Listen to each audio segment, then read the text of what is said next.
Hello and welcome to Weather or Not. This week we're bringing you a recap of last Sunday's deadly tornado outbreak in the Midwest, and Tyler Jankoski will stop by with a frigid forecast for your pre-Thanksgiving weekend endeavors. Take a break from your busy day and put your feet up. Weather or Not starts right now.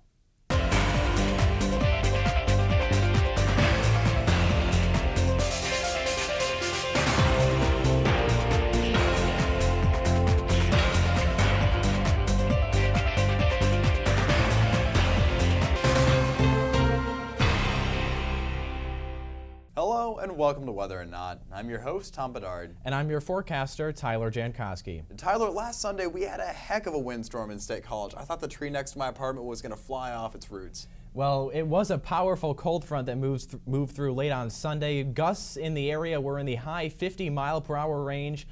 But you know what? In the extended outlook, we have two more fronts in the forecast, and both of them will usher in some Arctic chill. Just in time for Thanksgiving. Well, it sounds like it's going to be a wintry Thanksgiving at that, but you know, that's probably the perfect time to stay inside and eat turkey with your family. So, on that note, let's turn it over to Nature in the News.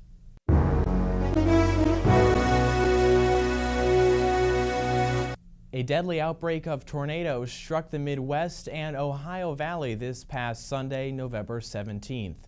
Tornadoes were spawned in Missouri, Kentucky, Tennessee, Illinois, Indiana, Michigan, and Wisconsin as a strong cold front interacted with moisture streaming northward from the Gulf of Mexico. Latest estimates place the number of tornadoes on Sunday at 55 throughout the 7 affected states. The outbreak began at roughly 10 a.m. Central Daylight Time in Missouri and Illinois and progressed until 6 p.m. when tornadic activity ceased in Ohio. Fueled by ideal meteorological conditions, 6 of the 55 confirmed tornadoes were rated as EF3s by the National Weather Service storm survey teams. This means that those particular tornadoes likely had wind speeds between 136 and 165 miles per hour and caused the destruction of well-constructed homes.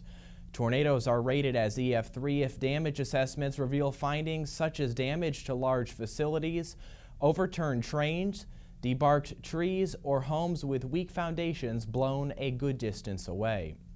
2 of the 55 tornadoes were confirmed as EF4 tornadoes, meaning that the National Weather Service storm surveyors found evidence of devastating structural damage to well-built homes.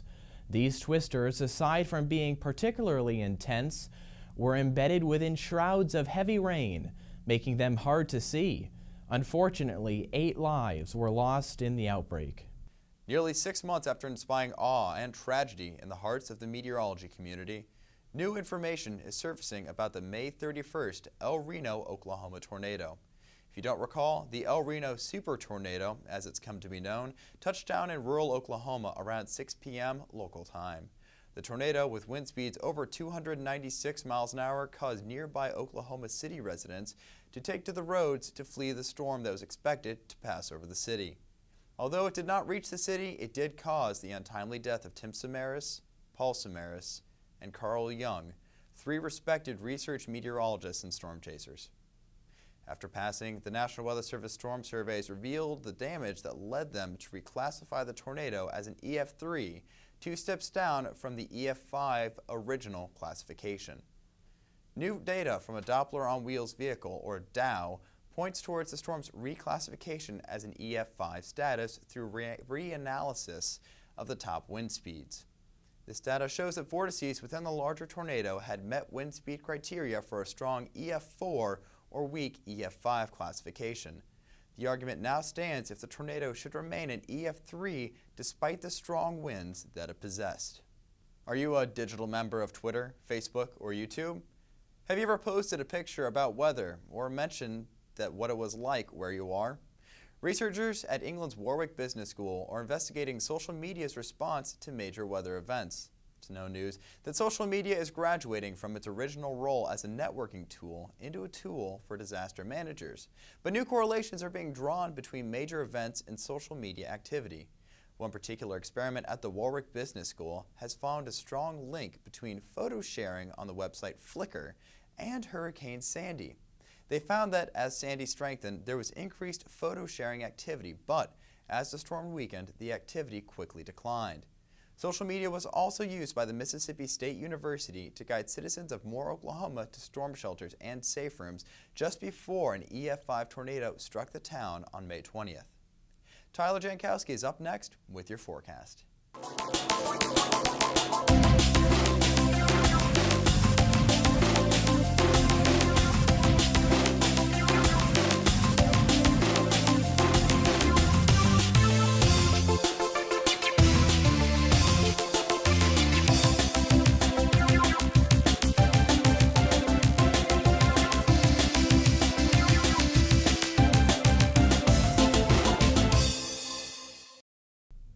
Well, lots of cold air in the forecast. Let's break it down day by day. Here's the setup on Friday. A cold front to our west. It will move through the state during the day and bring some showers to the area. Temperatures on Friday will be above average, but on Saturday, look at this. Arctic high pressure dips into the region. We'll have some lake effect flurries in the area, and it's going to be very cold. So if you're heading out to the last home game at Beaver Stadium, dress in layers. On Sunday, that same high pressure system is in control, and we don't even break the 32-degree mark on Sunday. All right, here's the forecast in detail for Friday. A couple of showers in the area because the cold front will be moving through. 51 degrees. Friday will likely be the last day this month that we're above average, so enjoy it while it lasts. For Friday night, a couple of rain or snow showers in the area. We go all the way back down to 35. For game day on Saturday, we do moderate to 38, but that's about 10 degrees below average. And like I said, dress in layers because by the final whistle, temperatures will be below freezing here in State College. For Saturday night, a couple of flurries in the area, definitely cold, 24 degrees for the low. And then on Sunday, if you're not a fan of the cold, you don't want to look at this forecast because we don't even break the 32-degree mark on Sunday. 27 degrees is the afternoon high temperature with a mix of sun and clouds. Christy Shields is by next with a feature on the Penn State Department of Meteorology Career Fair. Annually, the Meteorology Department holds a career fair for students to get to know what's out there for their future. This year's career fair was sponsored by AccuWeather. Let's go in and take a look. Well, AccuWeather has a long and deep-seated relationship with Penn State dating back over 50 years. Our founder and president, Joel Myers, heavily involved from being a professor at Penn State to now being a trustee. As students and faculty arrived to the career fair, I got to talk to some companies on what they're looking for in a potential employee. Somebody that's adaptable, somebody that could adjust things on the fly when necessary. Climatology, geography, that's a must. Obviously, meteorology. In baseline, you have to, have a good understanding of the atmosphere and the weather. Passionate about weather and passionate about computers because we are the intersection of weather and computers. We're looking for individuals that have analytical backgrounds and good communication skills. A good attitude, positive attitude, a must. So why recruit Penn State? Penn State has the best meteorology graduates in the country. They have the best ideas, they have the best background. And we like to recruit Penn State alumni because they've got multifaceted technological skills from both natural sciences, computer programming, interpersonal communication, and a proactive working ethic. Typically, career days are held in the spring semester. This time they were held in the fall. In past years, it was typical to do it in the spring and at around the time where seniors would be looking for jobs. But moving into the fall helps out those who are looking for internships because a lot of employers tend to look for interns in the late fall. And also a lot of companies started coming to us in the fall on their own because they wanted to get the best students.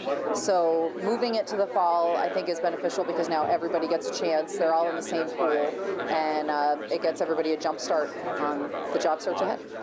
As the evening wore on, students got an opportunity to learn from multiple companies on how they can apply their degree later in life.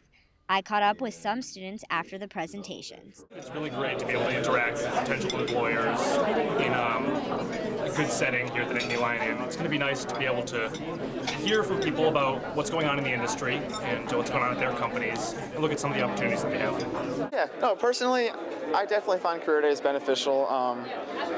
You really learn about realms of meteorology that you would never think of, places to go after school that you would never dream of. Phil?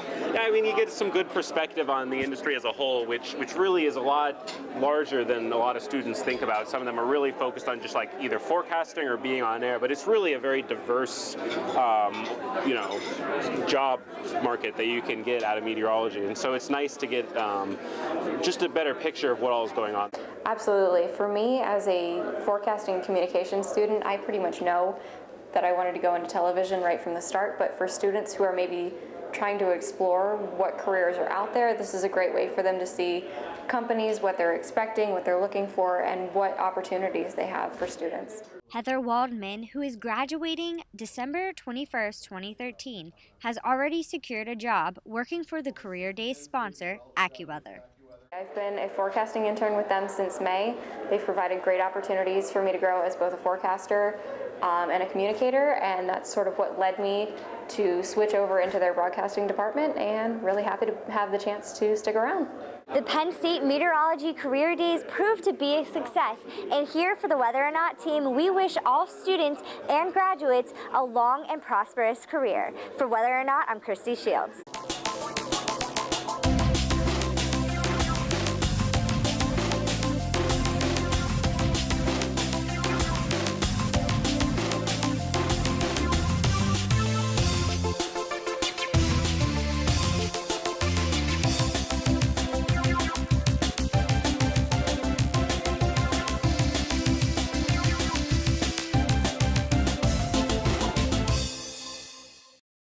All right, let's take one last look at the weekend forecast. Here it is on Friday, 51 degrees, probably the last above average day for the rest of this month.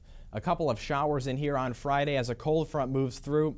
On Saturday, much colder, only 38 degrees for game day. If you are heading out to the final home game of the season, make sure you dress in layers, because by the end of the game, the final whistle, temperatures will be below freezing. So it's definitely going to be a cold one on Saturday. A low on Sunday morning of 24, and then we don't even break the freezing mark on Sunday, with perhaps a couple of flurries in the area. And it's going to be definitely a cold finish to the weekend. But look at next week, it doesn't get much better. Monday and Tuesday, sure, we are a bit warmer. On Tuesday, a couple of showers in the area. Another cold front moves through. Then Wednesday, the bottom falls out of the temperatures once again. Perhaps a couple of snow showers in the area on Wednesday. For Thanksgiving, a mix of sun and clouds, well below average, only in the lower to middle 30s. And the same story for Friday. So the moral of the story for next week is winter makes an early appearance.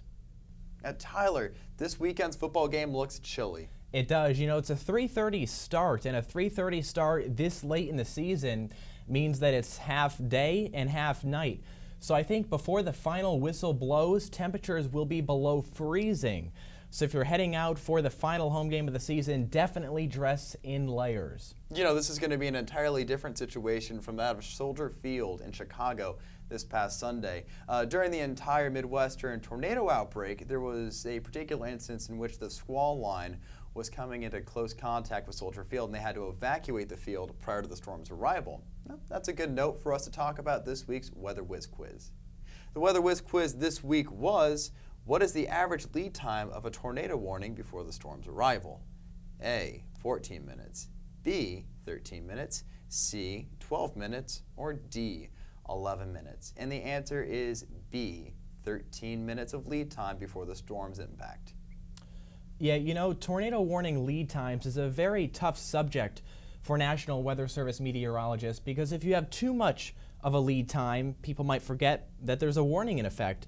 On the other hand, if the warning lead time is not enough, there isn't enough time to prepare. So always a difficult task for those National Weather Service meteorologists. Absolutely, and a lot of the warning science doubles in as much physical science as there is social science in there. It's as much of a mission as trying to figure out what message will be well received by the public. Definitely. Oh, and now is a good time for us to usher out this week's episode of Whether or Not. I'm your host, Tom Bedard. And I'm your forecaster, Tyler Jankoski. Go Penn State.